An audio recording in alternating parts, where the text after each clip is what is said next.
स्वागत है दोस्तों आपके अपने YouTube चैनल क्लास 9th और 10th मैथ्स हिंदी पर।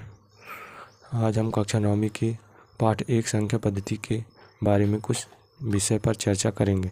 तो सबसे पहले हम देखते हैं प्राकृत संख्या। प्राकृत संख्या क्या होती हैं? जिनको गिना जा सकता है, जैसे 1, 2, 3, 4 ऐसे अनंत जैसा सकती हैं। जितनी आप सोच सकते हैं वही सभी संख्याएं प्राकृत संख्याएं होती हैं। 10, 100, 1000, 1099, 1 करोड़, ये सब प्राकृतिक संख्या में आती हैं।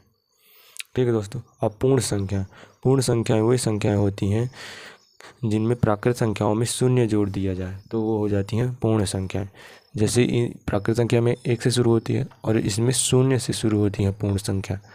फिर 0, 1, 2, 3, 4 ऐसे ही अनंत तक जाती हैं। पूर्ण संख्या भी अनंत तक जाती है, जितनी भी सोच सकते हैं पूर्ण संख्या। और पूर्णांक संख्याएं ऋणात्मक और धनात्मक दोनों होती हैं।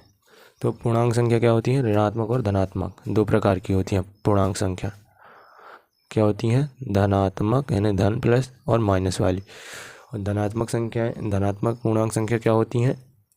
1, 2, 3, 4 ऐसी ये इन्फिनाइट तक जाती हैं, अनंत तक, जितनी आप सोच सकते हैं। और माइनस वाली संख्या वे संख्या होती हैं जो धनात्मक वाली है ना, उनको माइनस में लिख देते हैं। जैसे -1,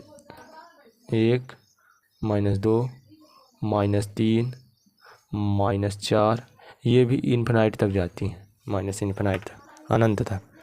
ये होती हैं पूर्णांक संख्याएं। परिमेय संख्याएं वही संख्याएं होती हैं जिनको P/Q के रूप में लिखा जा सकता है। क्या होती हैं परिमेय संख्याएं? वे संख्याएं जिनको P/Q के रूप में लिखा जा सकता है। जैसे कि हम 3/5 लिखते हैं, यह एक परिमेय संख्या है। ये एक भिन्न है जिनको हम परिमेय संख्या, भिन्न को भी एक परिमेय संख्या कह सकते हैं। जैसे 5/4 ये भी एक परिमेय संख्या है। 6/9 ये भी परिमेय संख्या है। अपरिमेय संख्या वही संख्याएं होती हैं जिनको P/Q के रूप में नहीं लिखा जा सकता। के रूप में नहीं लिखा जाता, मतलब भिन्न के रूप में नहीं लिखा जा सकता। जैसे √2 एक अपरिमेय संख्या है, √3 एक अपरिमेय संख्या है। ठीक दोस्तों। √5 एक अपरिमेय संख्या है। ऐसे ये सभी अपरिमेय संख्या है दोस्तों। अब इससे ज़्यादा हम अगली क्लास में पढ़ेंगे कक्षा 9वीं के प्रश्नों को हल करना, प्रश्नावली 1.1 को, तब बताएंगे कैसे हल करते हैं। दोस्तों अगर वीडियो आपको अच्छा लगा हो तो लाइक करिए और हमारे चैनल को सब्सक्राइब कर लीजिए।